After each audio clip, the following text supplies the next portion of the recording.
So we're coming up to the 25th anniversary of the release of the film Titanic. And so I thought today would be a good time to just give my thoughts on the film and its legacy really, because I think that despite its massive impact, at least in terms of its critical and commercial acclaim, it really isn't brought up all that much in terms of discussions of the best films of all time, which, I think is a bit of a shame. But yeah, anyway, historically, I was one of those dudes that thought, Titanic? As if I'm ever going to watch that. Stupid romantic trash. And you just know how it's going to end anyway because the ship sinks. Lame. And on top of that, I'd heard it was absurdly long, and so I had no interest in watching it at all. And then I found myself being bullied into watching it, and yeah, I realised I'd perhaps judged it a bit too harshly at first, and that actually, it was a film that was worth a watch. If only so you can witness the absolute spectacle of this thing. Okay, so released in 1997, Titanic was described by writer and director James Cameron as Romeo and Juliet on a sinking ship, and yeah, that's actually quite accurate to the plot. The story tells the tale of the tragic romance of Jack and Rose during the days of the Titanic's maiden voyage in 1912,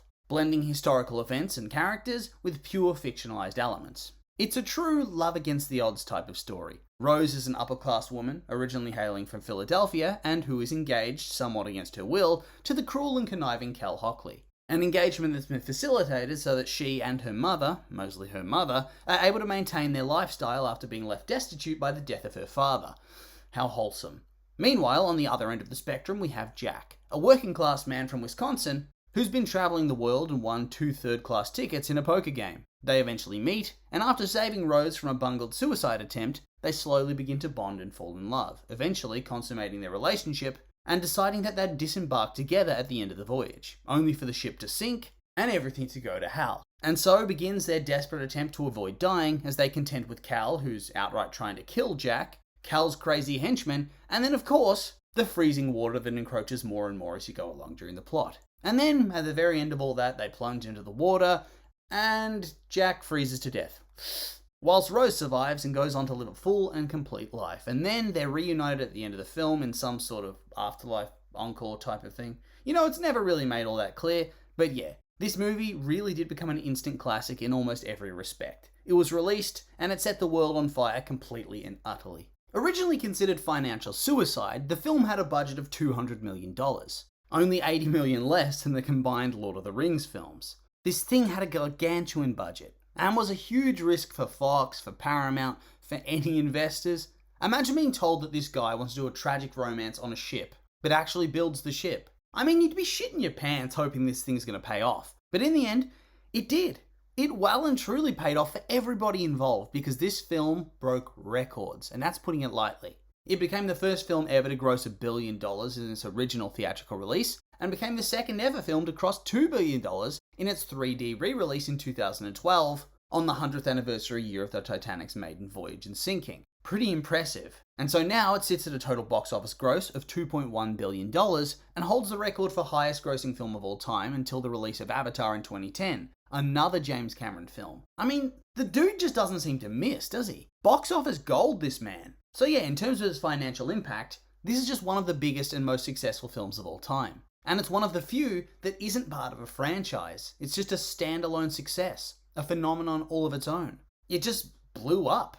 But that's not all, because it was also a pretty big critical success as well. It has an 88% critical score, which is very good, and a 69% audience score, which, that's less good, and honestly, I don't see why it'd be that low. It's a bit harsh in my eyes, and really sifting through some of these many reviews, it does make you scoff. Like, there's people saying the soundtrack and the sound design are bad, or the set design are bad, and I'm like, come on.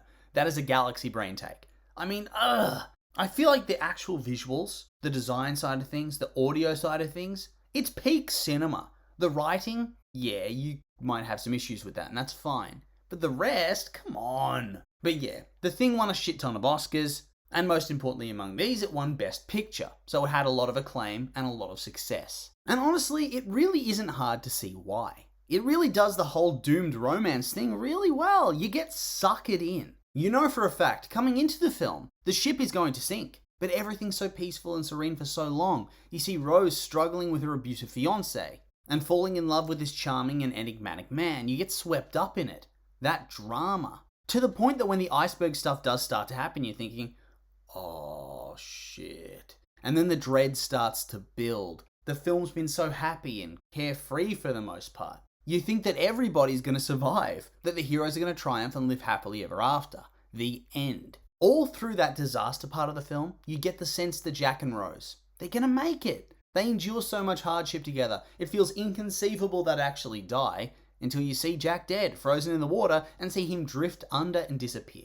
And then pop, the bubble bursts and the audience weeps. And it's honestly quite well done in that way. That whilst the romance is going on, that context, it slips away. You believe the heroes are going to triumph. Jack's not going to die this time, you say? I'm sure of it. They've somehow changed the ending. And thus, the heartbreak always feels genuine. On top of that, the writing includes a lot of different minor characters and tableaus that just further make you feel like trash. Seeing wives and children farewell their husbands to die aboard the ship, seeing couples cuddling together as they await their deaths, seeing characters that have been happy and laughing on the third-class deck dying one by one.